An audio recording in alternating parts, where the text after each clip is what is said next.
Hello everyone, আসসালামু আলাইকুম। কেমন আছেন সবাই? চলে আসলাম আনাদার ব্লগ নিয়ে। তো আমি আজকে খুব মজার একটি মিষ্টি তৈরি করে দেখাবো। আজকে আমি সাবুদানার রসমালাই তৈরি করে দেখাবো। তো আমার সাথে থাকুন, দেখতে থাকুন। সাবুদানার রসমালাই খুব সহজে অল্প কিছু উপকরণ দিয়ে কিন্তু এই সাবুদানার রসমালাইটা তৈরি করা যায়। তো সাবুদানার রসমালাই তৈরি করার জন্য ওইদিকে আমি ১ কাপের মতো সাবুদানা নিয়ে নিয়েছি। সাবুদানাটাকে আমি অ্যা নরমাল পানি দিয়ে ধুয়ে নিব।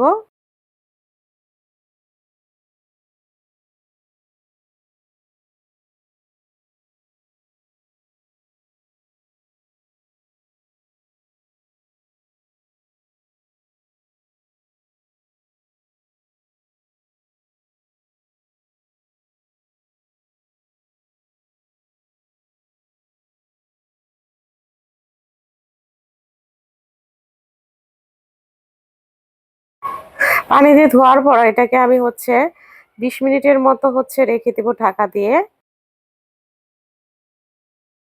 ২০ মিনিট পর ফিরে আসলাম। এ পর্যায়ে মানে সাবুদানার টিপ দিলে, দানাগুলোকে টিপ দিলে কিন্তু একদম মিশে যাবে এমন অবস্থা।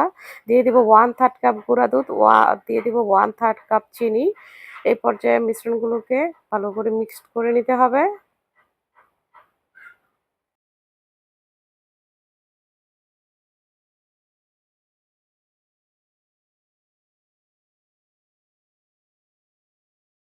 মিশ্রণগুলোকে মিক্সড করে আবারও ১০ মিনিটের মতো রেস্টে রেখে দেব। ১০ মিনিটের মধ্যে এটা পুরোপুরি সেট হয়ে যাবে।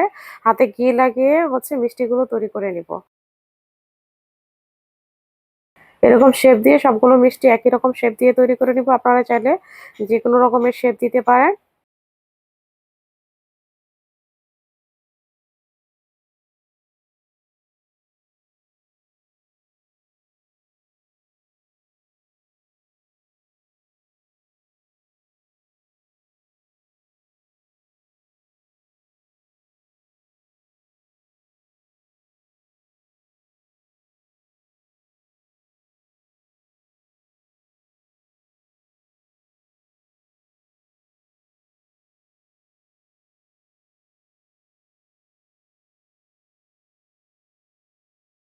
সাবুদানার সবগুলো মিষ্টি তৈরি করা হয়ে গিয়েছে। এ পর্যায়ে চুলার মধ্যে একটা প্যান বসিয়ে দিয়েছি। দিয়ে দিব ২ লিটারের মতো লিকুইড দুধ।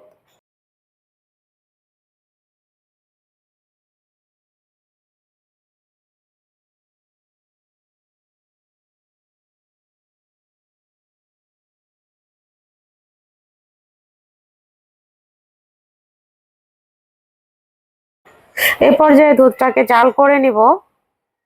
বেশি কিছুক্ষণ জাল করে নিতে হবে।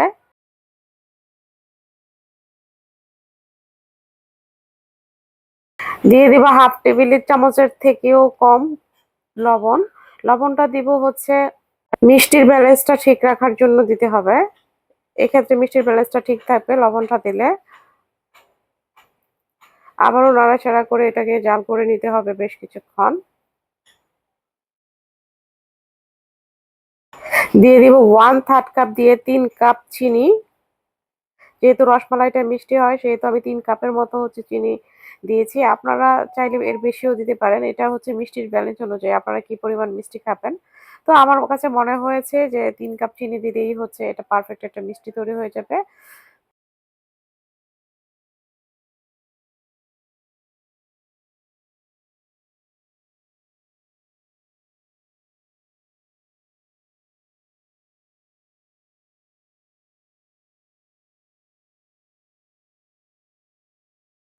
দুধ ফুটে উঠেছে, এই পর্যায়ে সুন্দর একটা ফ্লেভার আসার জন্য দিয়ে দিব ৪-৫ টা এলাচ।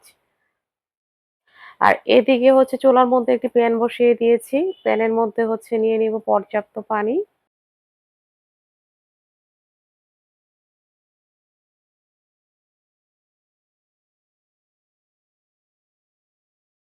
পানির মধ্যে তৈরি করে রাখা মিষ্টিগুলো দিয়ে দিব।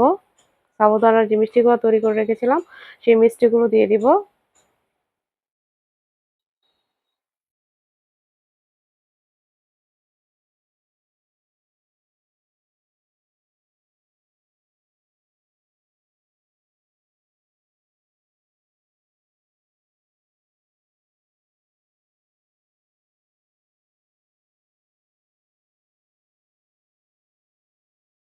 তো সাবুদানার যে মিষ্টিগুলো তৈরি করেছি এগুলাকে হচ্ছে এই পানির মধ্যে হচ্ছে প্রায় আধা ঘন্টার মতো হচ্ছে আমি সিদ্ধ করে নেব।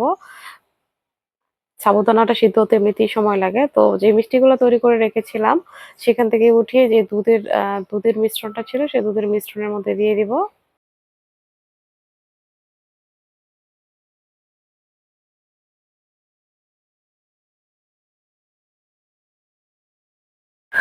মিষ্টিগুলো উঠিয়ে দুধে দেওয়ার পরে আরো হচ্ছে 2 মিনিটের মতো আমি হচ্ছে কুক করে নিব।